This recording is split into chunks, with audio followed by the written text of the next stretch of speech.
Hey guys, welcome back to another video. So today we got a bit of maintenance work I need to get done on the Lexus. The rear left wheel, the bearing in that has completely destroyed itself, so I need to get that replaced. So gonna be pulling that bearing out, and since I gotta pull the tail shaft axles out at the same time, I might as well pull the diff out, because I've got an LSD center that I can put into that. So today hopefully we should be able to get the bearing out and pull the diff out and maybe get the diff built. Since I need a press for the wheel bearing, probably get that done on another day, because I don't actually have a press. So I'll take that down to one of my mates' places and get that pressed in down there. But for now we can at least get it all off and start pulling the diff and rear hub out. So as you can see, I've already pulled the wheel off. To get to the wheel bearing, it's reasonably straightforward. We're gonna take the axles out.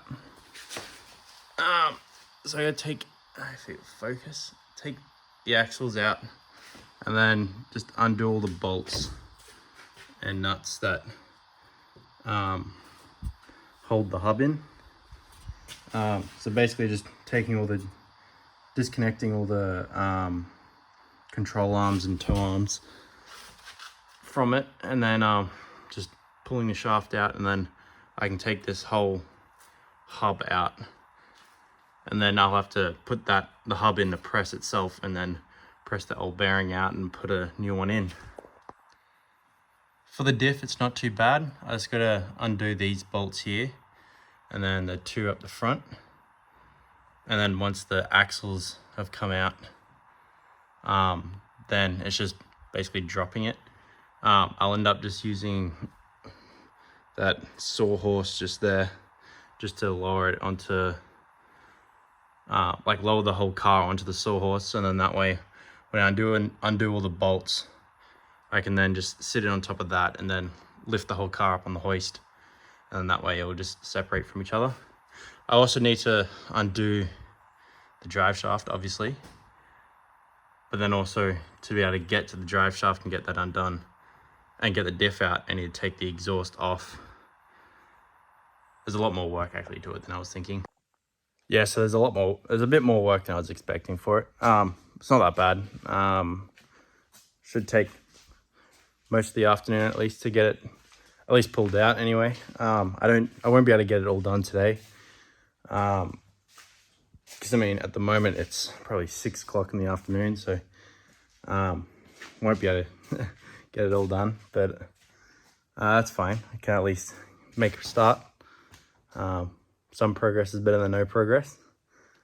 But there's a bit of a mess underneath, so it doesn't show up very well, but it shows a bit. But right after I painted my subframe pink, I didn't do up the bolts for the axles properly, and so they flicked grease and oil everywhere on both sides, and so the whole thing is filthy. It's a bit annoying, but it is what it is. So I might get that cleaned up as well while I'm already in there, and hopefully I seal it up properly this time and don't recreate the same issue again. So what I'll start with is I'll get the exhaust taken off first, and then get those axle nuts undone as well, and then I can move on to undoing all of the axles, and then taking that whole hub off for the wheel bearing, and then moving on to the other side and seeing what I need to take off to better get the axle out from the right side, since I don't need to do that wheel bearing either. So let's get started. Okay, so it's the next day. things took a little bit longer yesterday, and I had to do some other things late into the night, so wasn't able to do everything I wanted to last night. But I'll show you what I managed to get done anyway. So I managed to get the hub off, so I can at least get the wheel bearing replaced. There's the wheel bearing for those of you that want to know the part number. So you get the hub pressed out, so I can then press that in. We'll press the old bearing out and then press that one in. So I'll do that later. But for the diff, still yet to get the diff out, but in order for me to get it out, I had to pull the exhaust off. I unbolted the mufflers, and that's just hanging on by the rubber mounts. I tried to do the same thing on the other side, but one of the bolts started stripping. If you can focus. Yeah. So I ended up just pulling the whole thing out. Made things a bit easier. Now, for the diff, since I pulled the other side off, the axle is free to come out, but for this side I ended up taking the nut for the axle off, so that way it can come out. That's just to allow me some movement to be able to like push the axle in and out a bit, so I can wheel it out from the diff. I still need to get both the axles unbolted from the diff, and then I'll probably to get the diff out itself, I'll probably end up lowering it onto, like lowering the whole car onto like a bench or some of these sawhorses. I probably have two of them, so that one for the front, one for the back, and then like lower the car down onto it, unbolt the diff, and then raise the car up on the hoist. So that way I don't have to actually lift the diff up itself.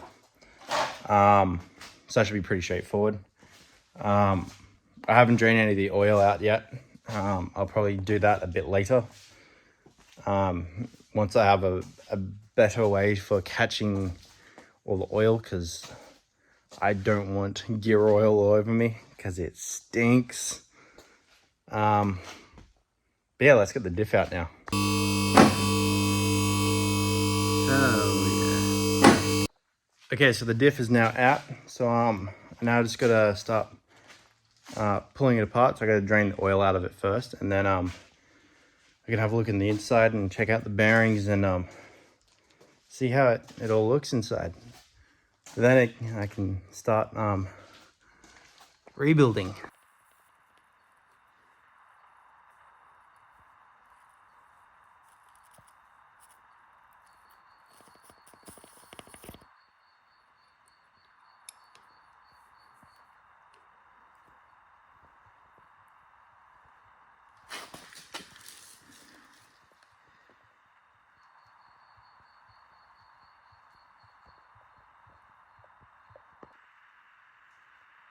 Ooh, that doesn't look too good.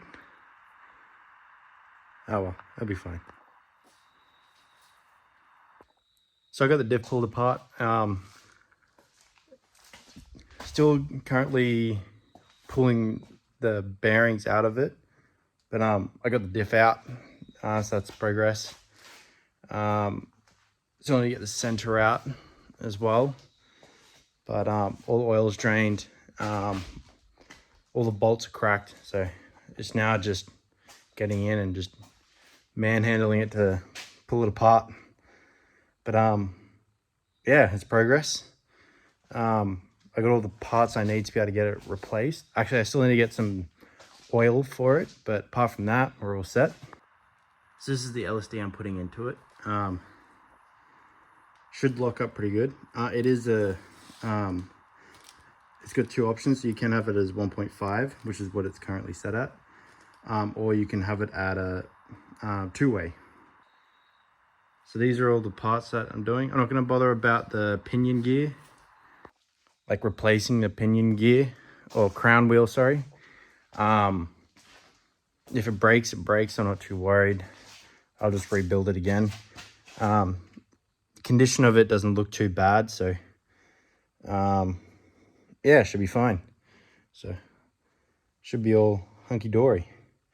I'm going to end it there, and so in the next video we'll get it rebuilt and then chuck it back in the car and see how it holds up. Thanks for tuning in, and see you in the next one.